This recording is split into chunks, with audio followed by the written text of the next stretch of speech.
Да бир жолу кандай сарай жакшыбы? Мен сага организатор кылып берип койдум. Азыр мен чыгып көрөйүн, чыксам калып калып керек экен. Ооба, калат экен. Жана деле калгамакчы.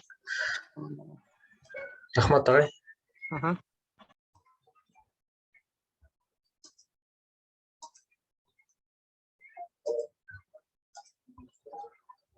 Кылайлы.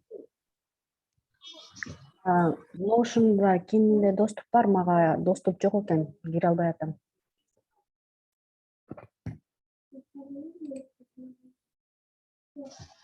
Телефондон экранын көрсөтүп берсем болобу?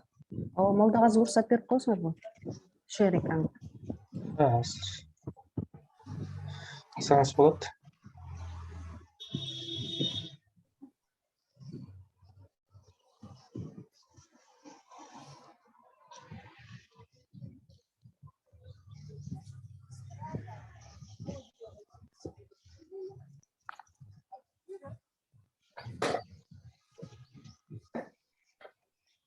Сейчас кайраначы.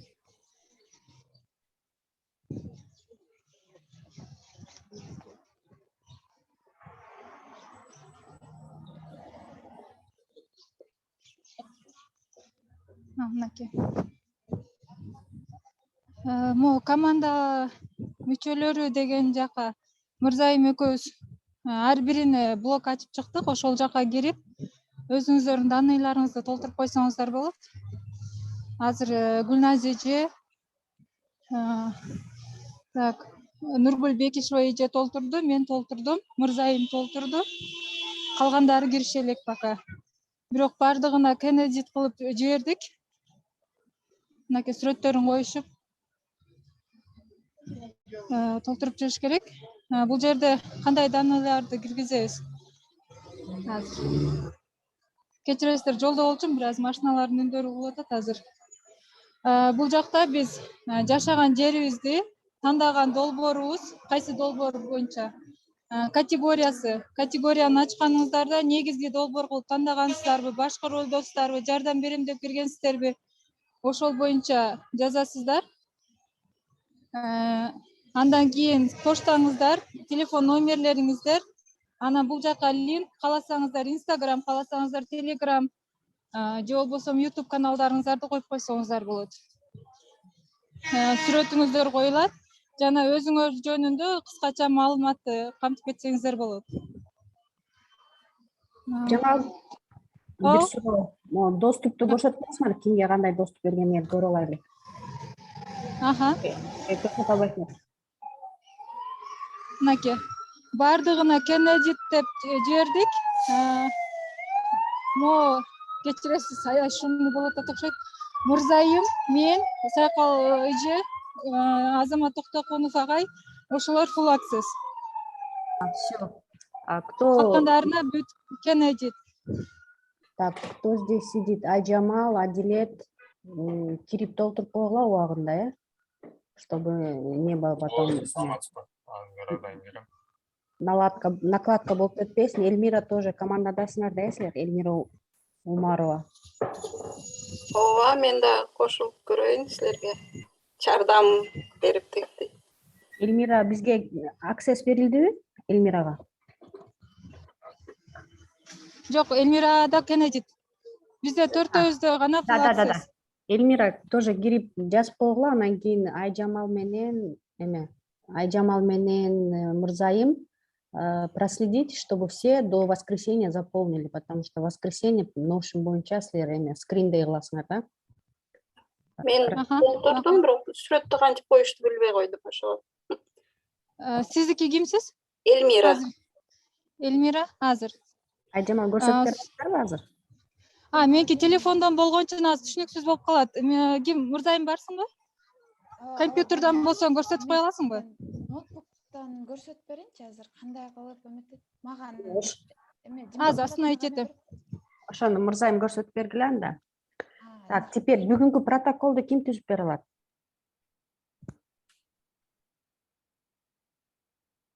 Сайкал эже, мен түзүп кое берейинби? Протоколго дагы өзүнчө бет ачтык. Азыр биринчи протоколду ошол жака жүктөп койдум.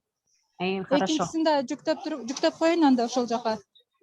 Все тогда. Теперь протоколдун немесин эмеге жөнөтпөй эле койгула, просто башаттын ичине Гүлназ Шашееваны белгилеп туруп, протокол Notion страницасында деп, Notion'ун ссылкасын жана Meeting Notes'тун ссылкасын ошол жака эле жүктөп койгула, Макул. Анан Айжамал, бул жуманын башаттын ичинде болгон встречалардын бүт протоколдорун силер түзгүлө, анан эмки жумага башка кишини тандайбыз, Аха, макул. Так, все, Гульнас Эджеевны пока по протоколу не беспокоим, у нее будет другое задание, у нее будет очень много работы. У нее совсем другой, она по дайджесту полностью заниматься будет. Мурзаим,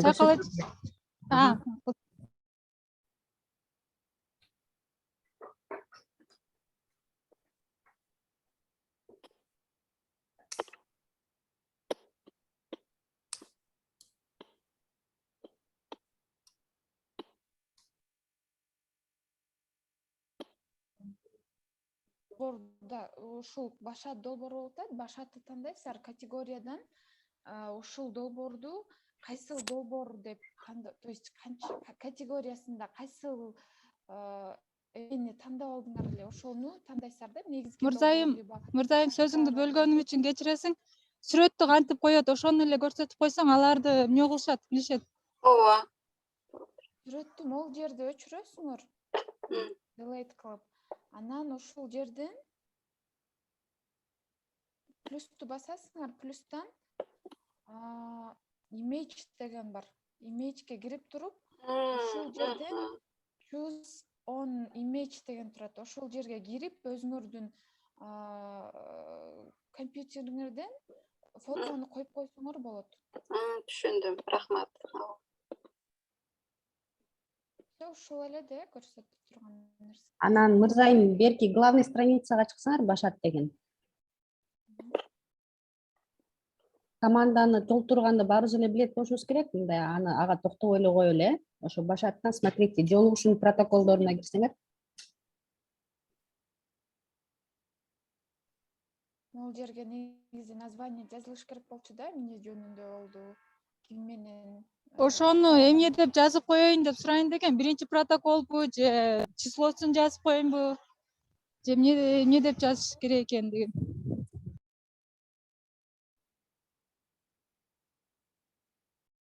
Имеется в виду номерин жазабызбы же атын жазабызбы? Бул деген общий болгон протоколбу же бул Жок, бул именно башатка тиешелүү протокол. Ошентип эле жазып коюш керек го. Башат ичинде болгон протокол депчи. Жок, анда узарып кетет го. Бул биринчи протокол болуп атпайбы? Сен экинчи таблицага экинчи бир протоколду киргизесиң да, бир эле жер таблицага баардыгын киргизбейбиз да. Датасына жазып койгон оңой да ошого. Ооба, датасы күнүнө эле жазып койгон оңойго, чтобы күнү менен эстеп эле ошону таап. Кайсы күнү болгон, качан болгон.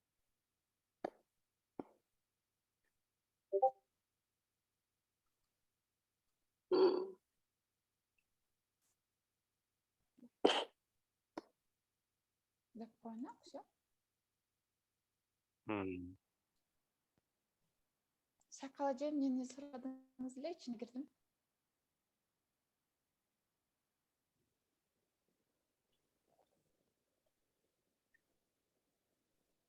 Жолугушуунун протоколу, жолугушуунун Эме? эмне жана кандай жазылуу керек? Ким эле Мырзайым, 0809га кирсеңер кайта. Ошол жерден өткөрүлгөн күнү дегенди өчүрүп салгыла.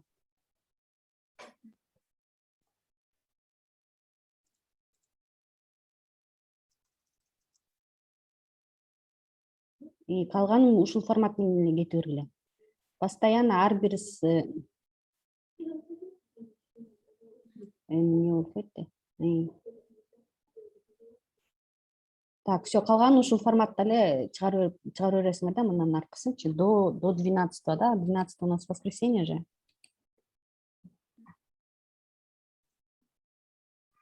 Все, эмкиси бүгүнкү болду, 10 сентября деп жазып, анан форматты ушул бойдон эле кетире бересиңер, хорошо?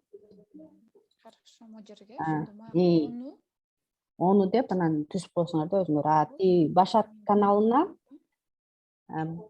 каналына эме деп Гүлназ эжени белгилейсиңер дагы, и Notion'дун вот именно ошол күнкү, допустим, 8ге кирсеңер, 10го кирсеңер, жок 10го, жок 10-чу немеге. Ошол жерде үстүндө share деп турат. Үстүндө share'ди карасаңар, ушуну аласыңар дагы show link options, ошону копия кылып туруп, анан тиги Башаттын ичинде жүктөп койгула, хорошо. Ар бир күндүкүн өзүнчө алып жүктөгүлө, анан Гүлназ эжени белгилеп койгула, чтобы она просматривала, сразу эле ошол жака попадать этип. Гүлназ эженин жумушу көп болот, поэтому старайтесь мындай правильно работать, чтобы правильное направление давать, да? Все, теперь на главную страничку переходим. Командага адам керекпи силерге, Мырзайым менен Айжамал? Мне кажется, вам нужна команда, потому что у нас будет еще много работы. И так, зайдите, здесь предложение түштү, эмеден, Айжамалдан. Жолугушууга кирсеңер. Жолугушуунун протоколу. И ушул жерден view'ду карасаңар, view болот экен. Add view дегенди бассаңар, add view. Ооба, болот. Ошол жерден gallery view'ну тандап көрүлөчү. Create. Все, вот так будет, наверное, оңойраак болот, Ушул жерде. Ушул жакшыраак. Хорошо. Анан Мырзайым, Айжамал Жамбулатованы командаңарга кошуп алгыла, чтобы она тоже вам по Notion помогала. Потому что у вас будет в будущем это очень много работы. Анан ошон үчүн вам нужно хотя бы бирөөңөр башка направленияда дагы болосуңар да, курировать этесиңер. Ошон үчүн хотя бы 3 киши жаныңарга алышыңар керек да, чтобы им распределять задачу. Азырынча Айжамалды кошуп тургула, Айжамал Жамбулатованы, она хорошо билет эменичи. Notion. Ага. Так, теперь пошли по другим направлениям. Башаттын главной страницасына. Башат командасынын максаттары. Бул жерге биздин өзүбүздүн концепциябызды жазып чыгышыбыз керек да. Сейчас нам это все нужно заполнить до конца, до субботы. До завтра? Да, до субботы нам нужно заполнить. Поэтому задание всем, у кого какие идеи есть, заходим в Башат, командасынын максаттарына и заполняем, потому что у вас у всех есть access. Потом заполнять этип, эртеңки на 11 чейин, 11 сентябрь саат 4-кө чейин бүт сунуштарыңарды күтөм. Анан ошо 4-тө закроем, и мы потом перебирать этип, бир максаттарын подбирать этебиз, хорошо? Все, кто сегодня участвовал, до завтра оюңар болсо, ошо Башаттын командасынын максаттарын жана концепциялар жөнүндө бүт ойлоруңардын баарын Notion'га өзүңөр эле жазып бергиле.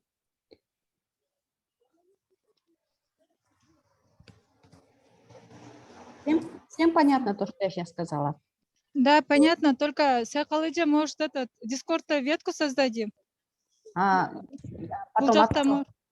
оттуда сюда подберем. Хорошо, потом силерге двойной работа болуп кетпейби анан? Наоборот, ошондо жеңилирээк болсо эле, кайсы сөздөрдү коюшубуз керек болсо, копировать этип эле бул жака койгонго. Хорошо, анда мен ветка түзүп берем. Максат, концепция деп, хорошо? Ошол жака жүктөйлү анда баарыбыз. Хорошо, всем понятно, да? В ветку закидываем все ваши идеи, все ваши предложения по поводу максат, концепция жөнүндө. Если понятно всем, тогда переходим на следующий раздел.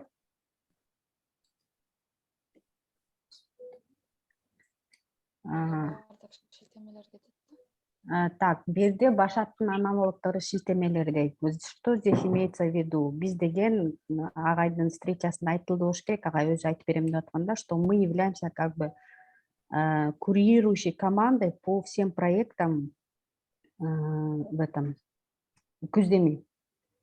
У нас будет очень большая ответственность. Нам придется по всем каналам проходить, все каналы проверять, где у кого что-то непонятно, им помогать.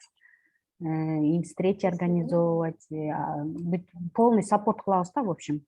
Техническая поддержка болот, и любая поддержка болсо, биздин атыбыздан постоянно ошо каналдарга жардам беребиз да. Ошон үчүн ошо биздин командага окшош бир какой-то организациялар болсо, ошол организациялардын эмелери, ссылкалары, шилтемелери болсо, ошолордун баарын бияка жүктөй бергиле да, чтобы потом мы в будущем просматривали эти сайты этих организаций и что-то у них перенялись для себя. Допустим, у кого-то там структуру можем взять, у кого-то там можем взять функцияларын, болгон толгон организационный вопросторун мы можем этих аналогтардын компанияларынан алып, анан өзүбүздүн проектилерге интеграция кылсак болот да, ошол боюнча.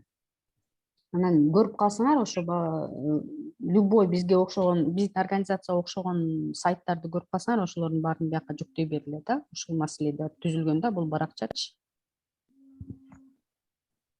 Түшүнүктүү эле болду баарына? Ооба, түшүнүктүү. То есть у вас идет полностью мы команда, всесторонняя команда болушубуз керек да, всесторонний жакты карашыбыз керек. Бүт дополнительный аналогтарды карап чыгыш керек сайттардын. Если у кого-то есть какая-то информация по поводу там бир какой-то организациянын структурасы, функциясы, работасы жагат, ошондой сыяктуу документтер болсо деле ошо шилтемелердин баарын бияка жүктөп эметип эле, анан биз общий команда менен отуруп ошолордун баарын талкууга алып, что если нам понравится, ошону биз кайта алып неме өзүбүздүн эле өзүбүздүн эле команданын ичинде адаптация кылабыз да. Техмедиа, ошо Техмедианы ким, Гүлназ Шаршеналиева Техмедианын ссылкасын алып, ошол жерге жазып, жүктөп коюңуз анда. Вот названиянын атына Техмедиа дейсиз, такс дегенди кайсы направление боюнча деп жазасыз, анан могу плюсикти басып, неме, Мырзайым плюсикти басып, могу жерден линк деп жазып койгула, ссылку что. Add property кылып койгула, могу жерден плюску. Туура эле баратсың. Жок, мырзайым. Таблицанын ичинде плюсикти бассаңар, и ошол жерде текст эле кылып коюп туруп, и да, ссылка, кстати. И линк деп койгула. Колумн деген жерде линк деп койгула. Правильно. Линк деп койгула.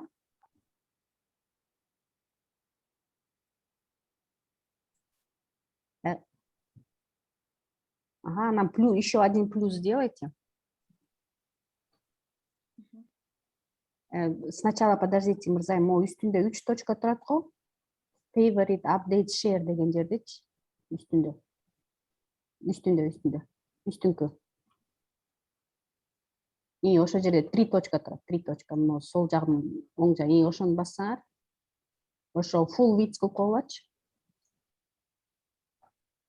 Экинчиси. И ошону, и все. Теперь вот column деген жерге, таблицага кайтып келе, column деген жерге.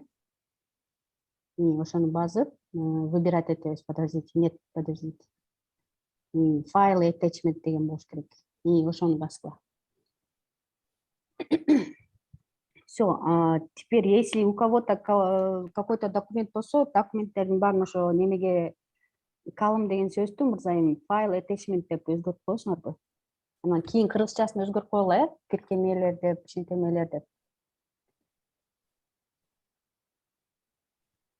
File attachment. Она как раз уже Гүлназ эже file files and media деп эле жазып койгула, могу астындагыдай. Attachment деп жазылат. Attachment. Мент е менен жазылат. Attachment. На как раз Гүлназ эже чатка жөнөттү, Техмедиа деп. Ошону сразу жүктөп койсоңор болот. Не деп жөнөттү?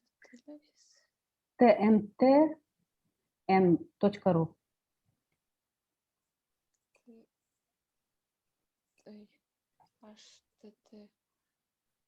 https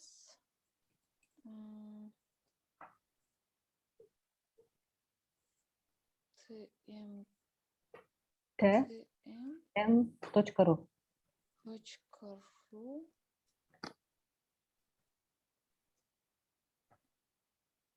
Вот это. Ошонун ссылкасын жазып туруп.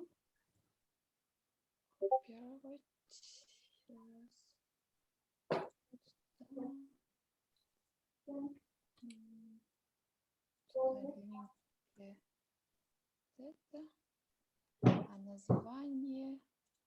Вот она в этот биздин аналог технический медиа деп эме сайтына кирсеңер, ошо ТМТнын сайтына. Там написано вот это для IT-специалистов деген жерде копировать этели ошо жака. Дептек медиа деп эле коелу эми. Вот это. Мо издательство дегенди мы можем в описание добавить.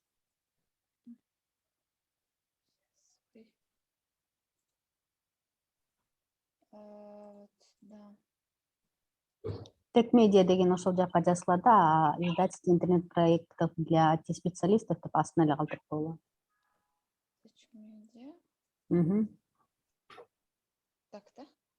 Все. Вот в таком порядке, если увидите какие-нибудь такие-то сайты, сразу загружайте в этот Notion.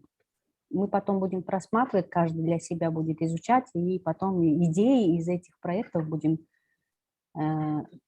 Здесь можете эме так деген жерге интернет проект так деген жер тургу, такс. IT-специалистов такое. IT проект деп коелу, такс деген жерге. Же издательство деп койсоңор болот, в принципе.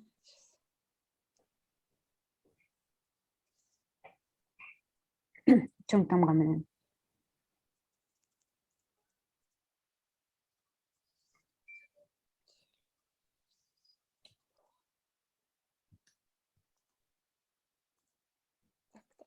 Да, хорошо.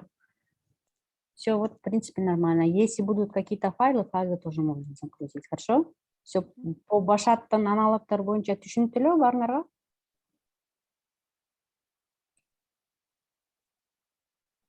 Түшүнүктүү болду окшойт. Анда башат главныйга киребиз. Ана күздөмүнүн эмесин ссылкасын койдук да.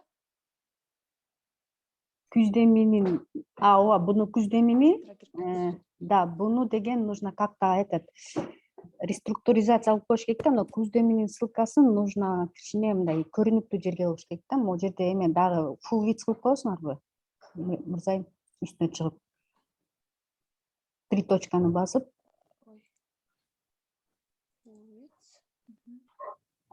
Full видте, ошондойраак кылып койсуңар. Так, теперь күздөмүнү үстүгө чыгарып, вот Teams Public Policies дегендин үстүнө чыгарып, анан ошо да ошол жерге коюп, күздөмү деген сөздүн өзүн выделять этип, другой свет, да? И 6 точканы басып, color дегенге киргиле. Жок, силер полностью эмени строканы чыгарып койдуңар. Күздөмү деген сөздү эле эметиңер. Азыр бүт строка покрасится.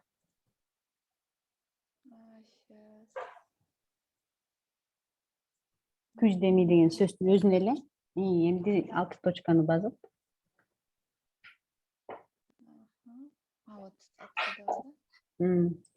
Вот видите, могу жерден ошо вниз спуститесь, вниз, еще вниз, еще. Ошо жерден blue же green бир цвет тандагыла да. Blue деп коеюн. Так, да. Все. Бул жерде уже будет видно, выделяться, да, на фоне этого. Теперь офис мануалга киргиле. Ну, в принципе, могу жакты пока нам не нужно, можем не разбирать. Пока пускай стоит. Азыр основнойду я еще позже тоже попробую зайти и немножко оптимизация кылып берем. Тияктан бияка жылдырып, чтобы мындай визуально мындай эмерек болсун да. Красиво было. Так, сейчас по Notion работаем именно команданын мүчөлөрү заполняем, жолугушуунун протоколдорун заполняем своевременно и максаттарды толтурабыз, Максаттар боюнча я вам еще раз уточню, я вам ветку создаю, и ошол ветка менен, анан ошол жактан максаттарды тандайбыз. Все понятно, да? Если по Notion Айжамал менен Мырзайым пока до конца недели қарап, смотрите, кто активно в команде работает, ошолордон, егер они хорошо знают Notion, ошолорду Notion'га привлекать еткиле, Notion командасына. Вам, потому что кийинчерээк вам нагрузка болуп кетет аябай көпчү. Хорошо. Так, если у кого есть вопросы, задавайте. По Notion всем понятно?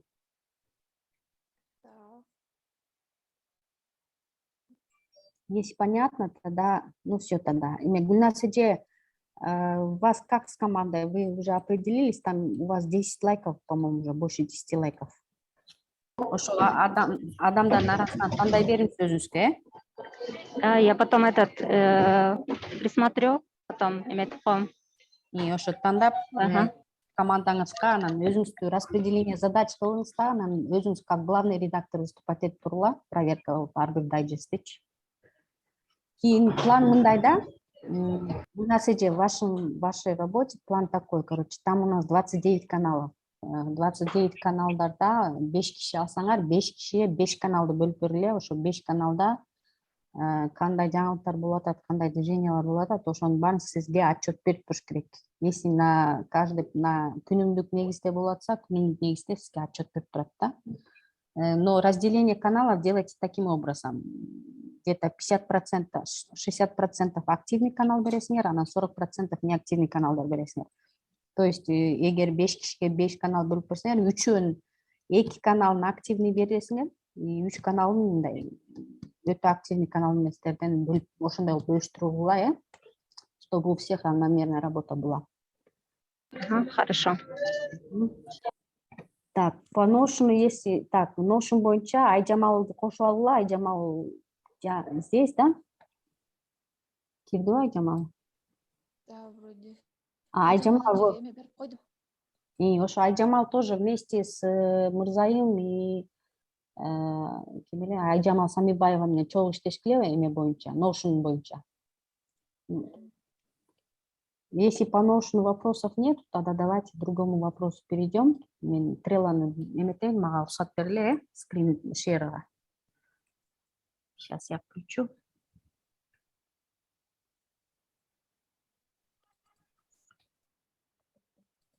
Так.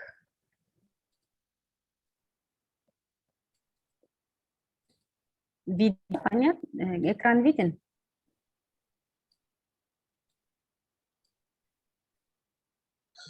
Ой, көрдү өтөт. Көрүндү.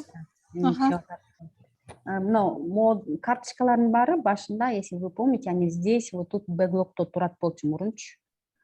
Бул бэклогдун баарын биз тийишпейбиз, агай өзү бизге түзүп берет бул бэклогдордун баарын. Биздин задача 18 киши болуп атпайбы бу жерде, ушулардын баардыгын распределим по этим карточкам. Уже пока есть распределение. Вот, допустим, дайджест боюнча Гульнара Шаршеева, ролдорду даярдоо боюнча бул менин немеким, буну агай мага коюп коюптур, придется мне работать опять тогда. Протоколдор жазуу боюнча бул жуманыкын, я тут отмечу, Айжамал Самибаева бул жуманыкын бүтүрүп бергиле, Ооба. Анан эмки жумага жаңы киши тандайбыз. 12:09 эмеде, саат 23:00 силердин функцияңар бүтөт. Напоминаниясын өчүрүп коюңуз. Напомнить за 15 минут. Все, бул жуманын протоколдорун жазуу Айжамал Самибаевада түшөт. Гүлназ Шашееваныкын пока коюп турабыз. Команда чогултуу. Буну мен азыр попозже объясню вам. YouTube канал боюнча, на YouTube каналда бизде Молдагазы менен Тазим изъявили желание, если вы считаете, что вы не успеваете, да, командага 2 киши кошуп алгыла. Хорошо, Молдагазы? Жакшы болмок, негизи. Чакыртып берейин. Да, бир жолу чакыртып коеюн YouTube боюнча, YouTube'га, да, 2 киши алайым же 3 кишиби? Азырынча экөө жетет го дейм. Мен видеолор жүктөп атам, аларга деле бир аз убакыт кетет экен. Тиги жактан скачать этип, кайра жүктөгөнчү. Хорошо, 2 кишиге тогда эметебиз. Самый кызыккандардан анан кошуп берем силерге. Дизайн жактан жакшы болгондор болсо жакшы болмок. Хорошо, ошондой объявление кылам. Мынакей, Они канал создали плейлист, bunun барын жөнөтүштү. У вас остается работа над каналом. Ар бир видеого описание жазгыла обязательно, Ошону неме деп атканбыз да, мисалы азыркы видеону деле жүктөсөк, ошонун протоколун эле descriptionга жазып койсок. ошо жазып койгула YouTube. А мисалы, смотрите, Молдогазы, бул деген Башаттын эмеси, записи. Силер деген күз деминин ичинде болуп аткан встречалардын записин жүктөп, ошонун протоколдорун түзөсүң. У меня вопрос, стоит ли нам создавать YouTube-канал отдельно или плейлист отдельно для Башата? Плейлист түзүп койсок болот. Анда ошо Башаттын өзүнө. Башаттын өзүнө плейлистти түзүп, открытый доступ кылып койгула, чтобы все видели. И ошол жака ар бир видеонун астына күнүн, протоколдун баарын жүктөп коесуңар да, Ушунун баарын иштегиле пока. Потом так, Trello'дан уже буну жаза алган, могу нерсе могу да бияка жүктөп койдум. Бунун баарын эме, буну жана эме Skype'тын запистерин баарын жүктөдүңөр да? Ооба. Так, все, тогда это отмечено. Получается, могу эки нерсени иштеп турасыңар азыр, Ошол протоколдорду мурунку 6-8 сентябрда таппай калдык да. Ал ти веткада турат. Башатка кирсеңер, веткада бар. Хорошо анда. Так, теперь тазим экөөңөр иштейсиңер. Вам нужно чуть-чуть дизайнера подключить. И еще да, эки киши, 3 киши нормально болот го дейм, чтобы распределение нормально шло. Потому что следующий не только Башат боюнча кетет, следующий полностью күздеми боюнча иштейсиңер, да? Хорошо. Бул карточканы пока тестовый жака коюп койдум, анткени агай өзү көрүп, мындай текшерип, анан оценка берет. Анан эгер агайды все устраивает, видите, он здесь print 1, hotfix, YouTube деп койду да. Мына hotfix деген сөз, мындай эме деген сөз да, мындай в срочном порядке нужно создавать дегендей, да. Сейчас пока YouTube канал в тестовом режиме, как только агайдан утверждение алсак, анан бул неменин бул карточкага жылдырып коебуз да. Хорошо. Жазалып бүткөн иштер боюнча, мисалы мына каналдын протоколдорун бияка жүктөп коюптур. Агай өзү бул дизайн канал боюнча Адилет Жумаев, рахмат сизге. Zip файлдардын баарын бияка жүктөп койдук. Эми Азамат агай айткан неме депчи, бир профессиональный дизайнер чакырып, анан ошого оценка кылдыртып, анан тандаттырып берем депчи. Агайды күтөбүз, когда все будет. Поэтому мы перенесли ее на карточку дан. Notion боюнча, так, Notion боюнча кимдер иштеди? Айжамал менен анан Мырзайым иштеди. Ооба, Мырзайым экөөбүз. Так, сейчас Мырзайым, силер кайсы эмедесиңер? Вот этот, да, ваш? Мырзайым, не? Яка кошуп коюн. Плюс еще силердин командаңарга мына Айжамал Жамбулатованы кошуп коюн. Чогуу иштешесиңер. 3 киши. Notion менен иштешкиле азырынча до конца этой недели. Потом уже либо Мырзайым, либо Айжамал Самибаева башка эмеге барат, ролго. Айжамал Жамбулатова постоянный Notion'да калат. Плюс вам силерди курировать эткен же Мырзайым, же Айжамал Самибаева болот. Плюс силерге еще может быть эки адам кошулат. Google Gmail боюнча, бул боюнча ким түзүп берди эле?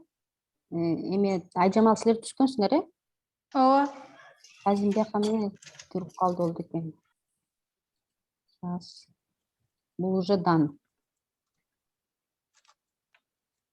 Так. Ужас. Тазим неправильно кирип кетиптир да бияка. Все, теперь по күздө мен буларды айттым. Протоколдор жазуу боюнча, протокол боюнча сизге жардамчы кереги жок, бирок эмки жумалары ким даяр, 18 кишиден азыркы отургандардан ким даяр на следующую неделю Башаттын ичинде жүрүп аткан встречалардын протоколдорун түзүү боюнча. Кто может?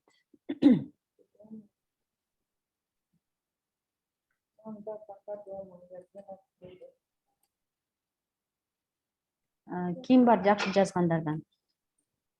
Айжамал, силерди кое берейин анда, Кайсы бирибизди? Жамбулатова, Айжамал Жамбулатова жазып тур, мен кыла берем дейт. Айжамал Жамбулатованы мияка кошуп турам. Бул жуманыкын до 12 сентября Айжамал Самибаева жазайт. Жамбулатова дей берейин мейли. Жамбулатова. Самибаева Жамбулатова деп турайын анда, ооба ошентсеңиз адашып кетебиз. Так, Жамбулатова, Самибаева чогуу протоколду иштейсиңер. Бул жуманыкын Самибаева бүтүрөт, именно Башаттыкын. Эмки жумалары эгер бизде встречалар болсо, бүттүрүн Жамбулатова жоопкерчиликти алат. Все, решили, да? Команда чогултуу боюнча. Здесь пока я включила Айжамал Самибаева менен Мырзайымды включила. Бизге эме керек, команда чогултушубуз керек да. Азыр мен могу жерден что-то агай эметип коюптур. Команда чогулду да бизге, да? Бул вопрос пока решен. Нет. Активныйларды алып келишибиз керек да. Ошо мындай активный жардам бере ала турган ар бир каналдарга барып, силер берде туура эмес кыласыңар, берде мындай кылыш керек, берде тиндей кылыш керек деп туура совет берип, Азамат агай менен түз байланышып, Азамат агай момундай болуп атат, эмне кылсак деп, ошондой кишилер керек да бизгечи. Ушул боюнча команда боюнча азырынча мен Самибаева анан Мырзагүл үчөөбүз иштеп турабыз до конца недели, посмотрим. Потом, может, на следующей неделе да бир-эки киши кошулат. Могу ролдорду даярдоо боюнча. Ролдорду даярдоо боюнча бизде мисалы дизайн, YouTube'ду биз дайындадык. Молдогазы эме болсун, главный Молдогазы болот. Бирок эме астыңарга команданы тандайсыңар, ошо команда менен чогуу иштердин баарын алып барасыңар Молдогазы, хорошо? Макул.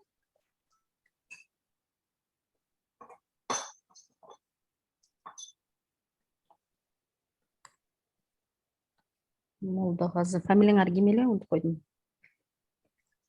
Кабылбеков. Кабылбеков. То есть Notion у нас уже есть, meeting notes боюнча, протоколдор боюнча, пока азырынча Гүлназ Шаршеева болуп турат. Гүлназ Шаршеева менен Айжамал Самибаева болуп турат. Меники ошондо кайсы протокол болуп атат? Кайсы протоколдор жазышым керек мен? Ким сурады азыр? Гүлназ Шаршеналиева. Гүлназ Шаршеналиева, сиз Башаттын протоколуна вообще забудьте, но у вас протокол именно по всему проекту. Хорошо? Вы команда, то есть SMM командасы болот, я проще сделаю. SMM Күздеми. И еще плюс Башат. SMM Күздеми боюнча Гүлназ Шаршеева болсун. Это Күздеми, получается, вот эти утренние дейли, да, получается, ошолордун протоколу?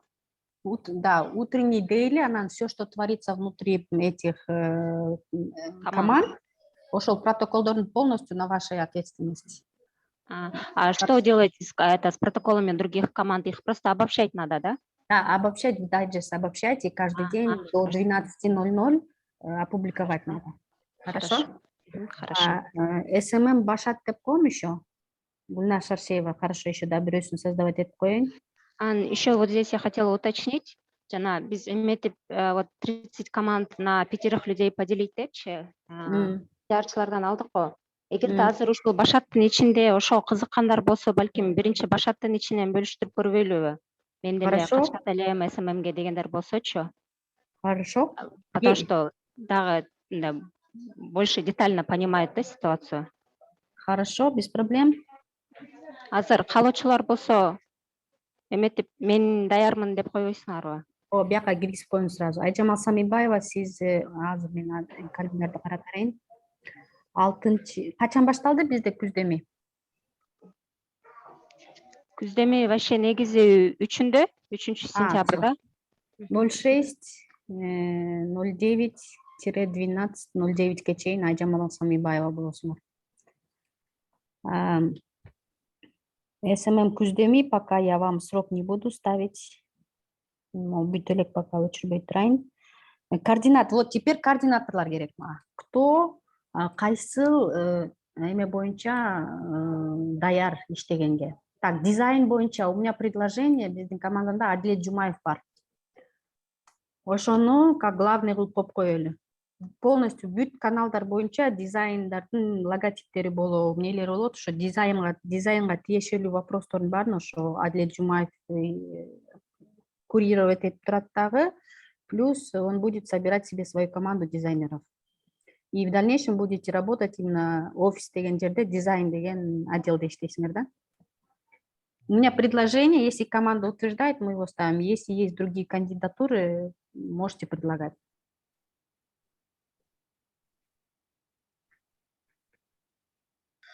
Азыр башка эч ким жок окшойт. Аны Адилет байке боло берсин. Насколько я знаю, действительно эмес бар. И Адилет еще плюс дизайн каналына кирип, жана дизайн жөнөтүп аткан адамдарды караштырып, кимисин өзүңөргө тартып аласыңар, ошонун баарын команданы түзүп, эмки встречага ошол отчет кылып бересиңер. Плюс Гульнар Шаршеева, вам тоже задание до следующей встречи команданын отчетун бересиз. Хорошо?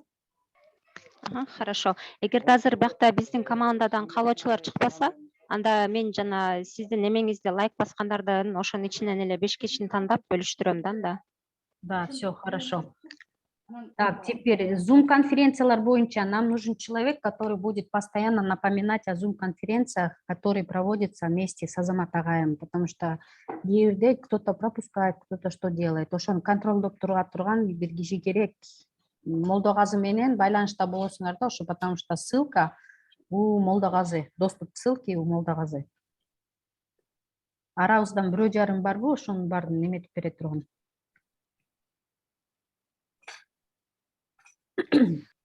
Молдогазы өзүңөр эле ала бересиңерби? Мен боло берет элем, анан кээде бошобой калам да. Ошол моменттер бар да.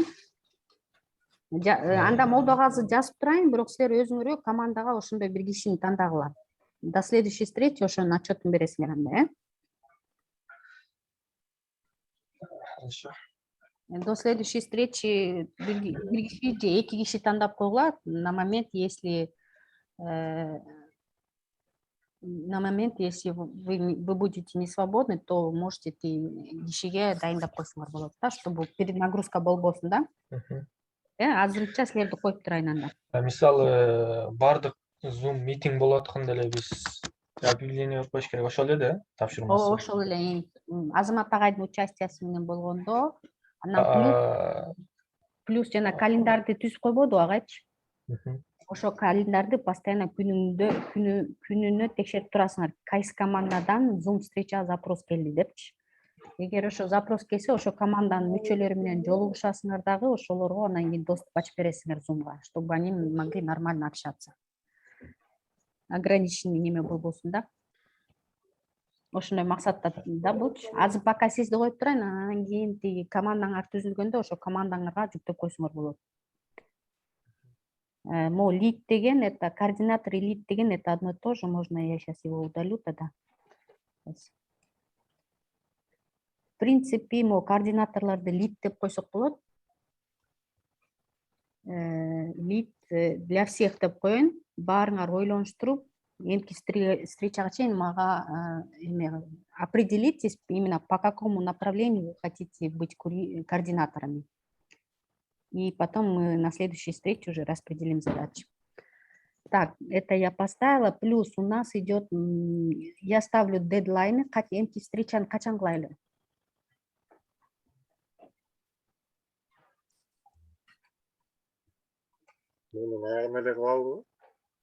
Давайте бир жумада 2 жолу жолугушуп турайлы. Хорошо? Бир жумада 2 жолу жолугушуп. Наверное, что перед спринтом завтра, может, сделаем подготовку, чтобы посмотреть, подытожить. Завтра в спринте будет репетиция глав. Я завтра могу только после Кыргызстан сааты боюнча саат 10дон кийин эле убактым бар да. 10до жолугушканга мүмкүнчүлүгүңөр барбы? 10:30-11-лерде. Кечинде эртең мененби? Кечинде. Эртең субботада, Ооба, суббота. Эртең 22:30-га кое берейин анда. 22:30-га. Анан эртең встреча кылабыз. Ошо макулсызбы? эметип бошобой калгандар кандай кылабыз? Анда Запись. жазылуу түрдө эметип берип коелу, отчет берели жазылуу түрдө. Жазылуу Эмеге түрдө элегичи.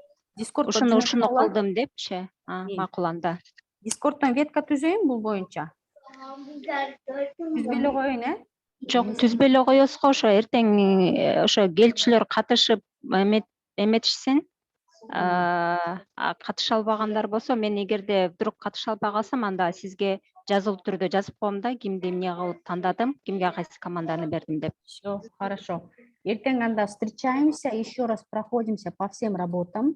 И плюс делаем репетицию на screen day. То есть бирсира прогон кылабыз, кто выступает, по каким вопросам выступает, кайсы суроолор боюнча отчет берген жөнүндө эртең ошо бирсира команданын прогонун кылып, анан субботу, воскресенье уже будем выступать спокойно. Хорошо? Я предлагаю.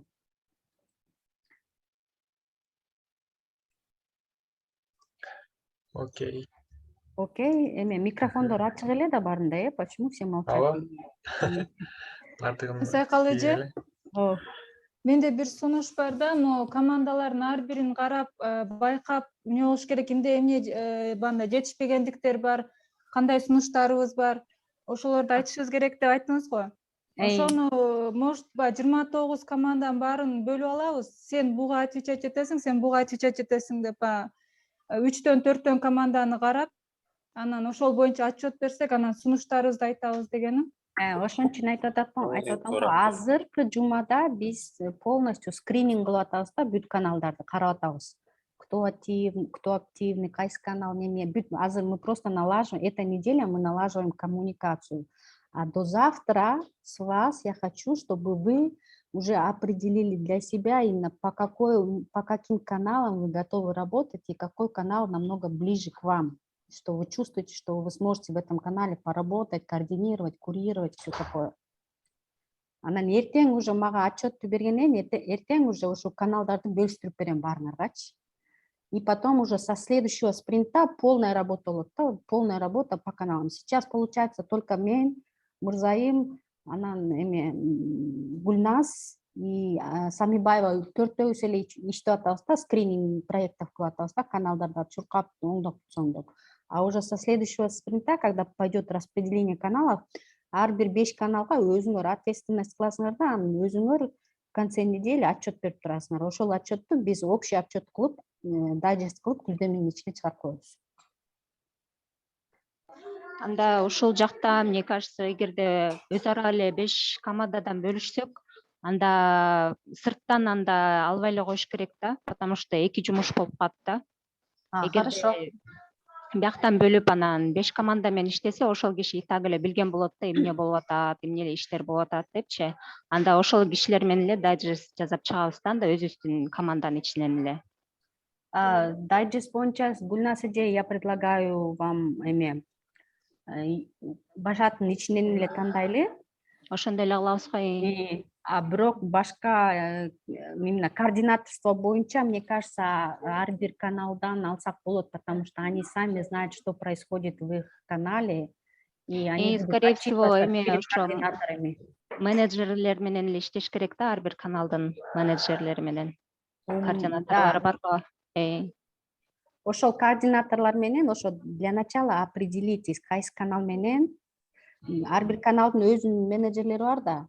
Ошо менеджерлердин үстүндө силер болуп иштейсиңер да, ошондо силер курировать этесиңер да ошол менеджерлердичи.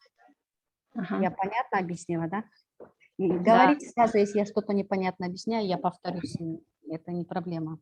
Хорошо. Анда эмени дайджестте получается биз башаттын ичинен эле 5 киши чыксын анда. Сырттан азыр тебе кой туралы, ушундай болот да? Хорошо, да. Анда сизге Гульназ эже задание. Могу жерде видите, у нас 18 человек, агайды кошпогондо 17 киши. Ошондо 17 кишиден мени алып саласыз, Айжамалды алып саласыз, Мурзайымды алып саласыз, Айжамалды алып саласыз, Жамбулатованы. Калган кишилер менен караштырып көрүңүз, кимиси менен иштей аласыз, кимиси заинтересован в этой работе. Эгер биздин арабыздан эч ким чыкпаса, анда нам придется Udemy'ден запрос жасагандычы. Хорошо. бизге ошол маселе болсун, анан эртең потом, если на встрече не сможете отчитаться, тогда просто в виде текстового сообщения отправьте.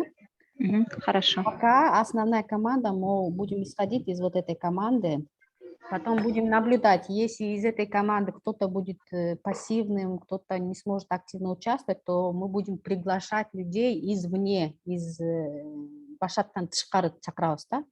Кто тоже заинтересован, кто тоже хочет работать в этом плане. Анан ошон тестовый пока ошо көрөлү, биринчи сначала өзүбүздөн баштайлы, анан кийин башка каналдарга өтөбүз, Кечиресиз Айкын эже.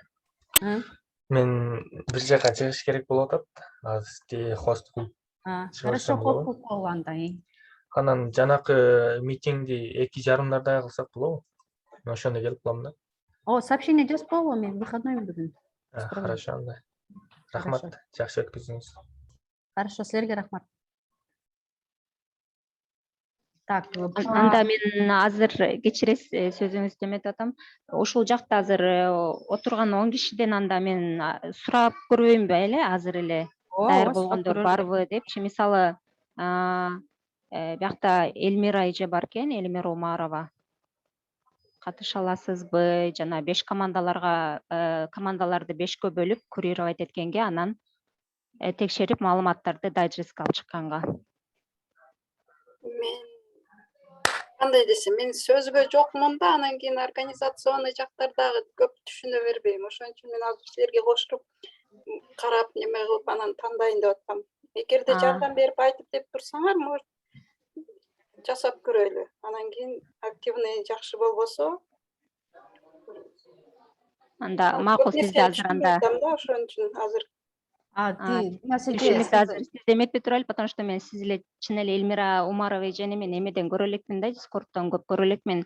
Азыр кичине мындай активныйраак болгондорду тандашыбыз керек канда. Макул, анда түшүндүк сизди Элмира эже. Байкаштырып каналдарды карап көрүңүз, ким жакшы жазып, ким активный иштетип, кимдин мүмкүнчүлүгү бар болсо, ошолорго мындай сунуш кылып. Это, в принципе, мы не должны заставлять никого, это должно исходить из Гүлназ эже, мен сизге Бекишева Нургүл эжени предлагать этет элем. Она и грамотно, по-моему. Жок, биздин команда азыр кирбеди, убактым бүгүн болбой бошобой калат экенмин деп айтты. Запистен көрөм же протоколдон окуп алам деди. И Нургуль 162 деген бош керек, по-моему. И Notion'да да бар. Я тоже предлагаю Нургуль Бекишеваны. Келечекте Дискордтогу фидбектерди караштырып, мындай мониторинг кылып, можете определить для себя, ошол ичинен эле чыгат арасынан. Хорошо. А наш этот Адилет, сиз бияктасызбы? Сиз да ошентип бияка кирип жазып каласыз. Сиз макулсузбу же убактыңыз кандай? Мен азыр бир аз убакыттан мен башка жактан да фоттерди окуй баштадым да. Түшүнүктүү. Кичине ошону бир нукка салып алгандан кийин постоянно уже даяр болом. Эмки жумаларда, может. Убакыт боюнча анан жоопкерчиликтин баарын алып алып да неме салбай калган уютко. Ошо эмелерди карагыла, өзүңөрдүн мүмкүнчүлүгүңөрдү, убактыңарды, анан күчүңөрдү карагыла да. Эгер алып кете алам десеңер, анда кошулула. Просто здесь никто никого не заставляет, это на волонтерской основе. Но это на волонтерской основе, но это должно быть идти ответственно. Раз уж мы взялись за это дело, тогда мы должны довести до конца, да? Давайте немножко ответственно отнесемся к этому. И ошолордун баарын караштырып, анан ой пикирлериңерди сунуштагыла. Айжамал Жамбулатова, сиздер эмне суроо? Жаза бериңиз, айта бериңиз.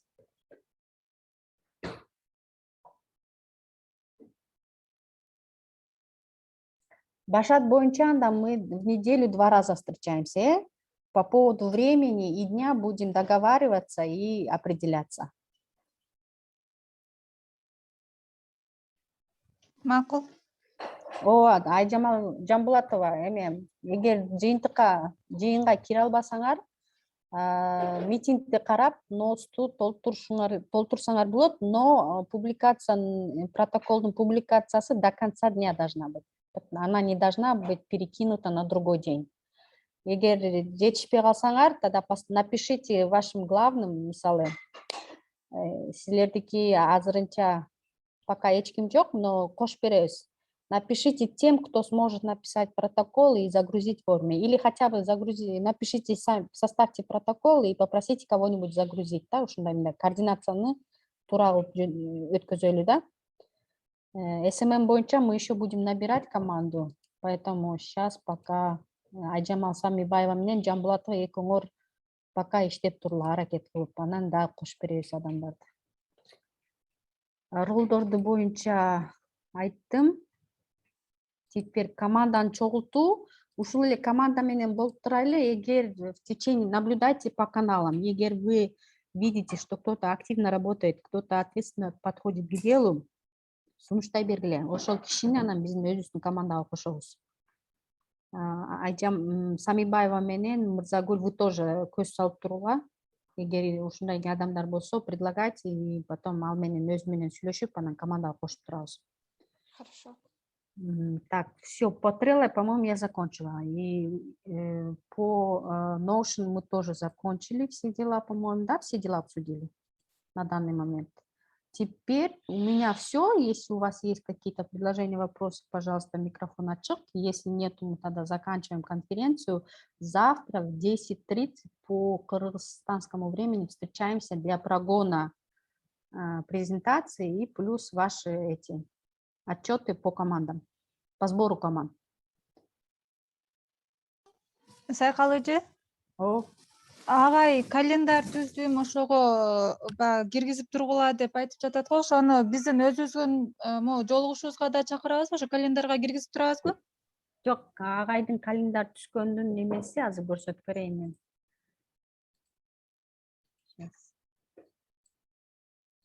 Встречалардын немесин айтып атсыңар да, э?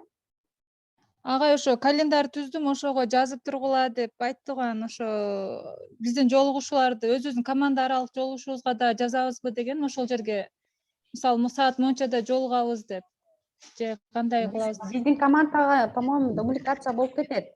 Смотрите, мен могу жерге бүгүн жазып койдум да. Ой, бүгүн жаздым эле, что-то чыкпай калыптыр.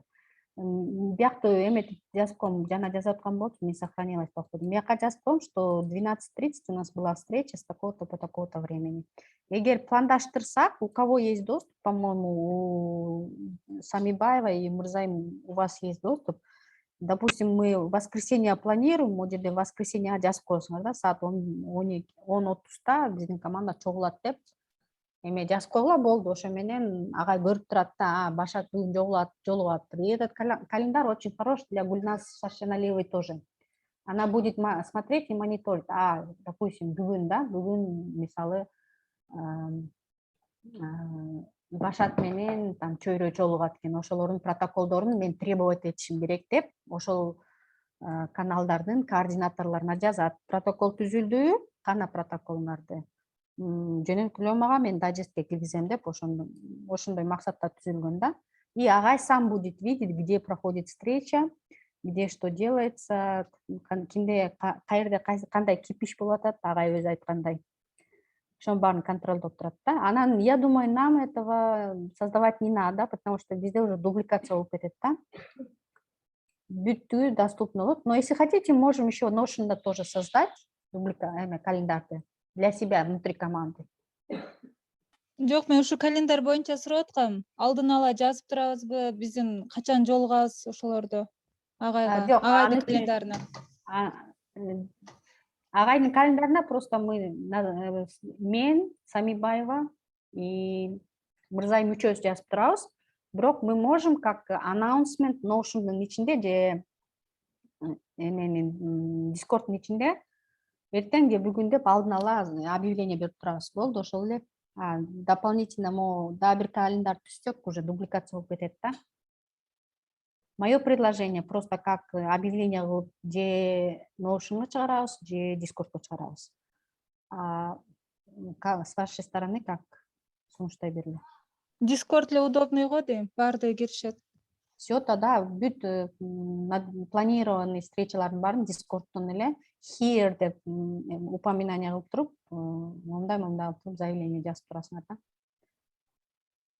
Каждый каждый из нас, он может написать, допустим, егер Адлет Жумаев хочет собрать команду по дизайну, можете просто here, дизайн боюнча талкуулоого чакырам, саат мынчада, мынчанчы күнү деп туруп объявление бересиңер да, анан же мага, же Самибаевага, же Мырзайымга айтып коесуңар, анан биз ошол объявленияны ошол күндү бияктан белгилеп коебуз да, болду. Ошондой. Да, то же самое, егер Гульназ Шашеева хочет по СММу провести, объявление кылып койгула башаттан, СММ боюнча. Ну, у вас рекордско эле доступ бар, Гүлназ? Аннаунсментке жок. Башаттын ичине эле объявление кылып койгула, что СММ командасы чогулат саат мынчада деп туруп, биз бияктан уже өзүбүз распределять этип коебуз. И также будет продолжаться по другим направлениям тоже. Ютубтан Молдоғазы менен Тазим менен сүйлөшөбүз, может, они посмотрят видео, они тоже, надеюсь, будут в курсе. Если нет, то по личкам общайтесь, если стесняетесь писать это в Дискорде. Если нет, тогда напрямую эле башаттын ичинде эле бүт коммуникациянын баарын башаттын ичинде эле өткөзөбүз, чтобы все были в курсе дела. Желательно, да, в личку в крайних случаях ошондо жазыла. А в основном все, что касается Куздеми, Башата и, в общем, пишите только в Дискорде на канал Ничинделе. Все будут в курсе, все будут знать, где что, как делается. Ошондой. Да, вопрос есть? Я, по-моему, у всех есть открытый микрофон, можете говорить. Меня слышно? Бүттү деле окшойт башка. Унчукпасаңар эметип калдым, коруп кеттим, эмне болуп кетти деп. Вроде баардыгы түшүнүктүү эле болду окшойт. Түшүнүктүү болду, я понятно объяснила. Да. ооба түшүнүктүү, просто мен сыртта жүргөн болчумун да, аябай эме шумно болуп атат, ошондуктан жооп алган жокмун. Все хорошо. Все, тогда спасибо всем. Следующая встреча завтра в 10:30. Макул, рахмат сизге да. Баарыңарга рахмат, жакшы тургула. Жакшы туруңуздар.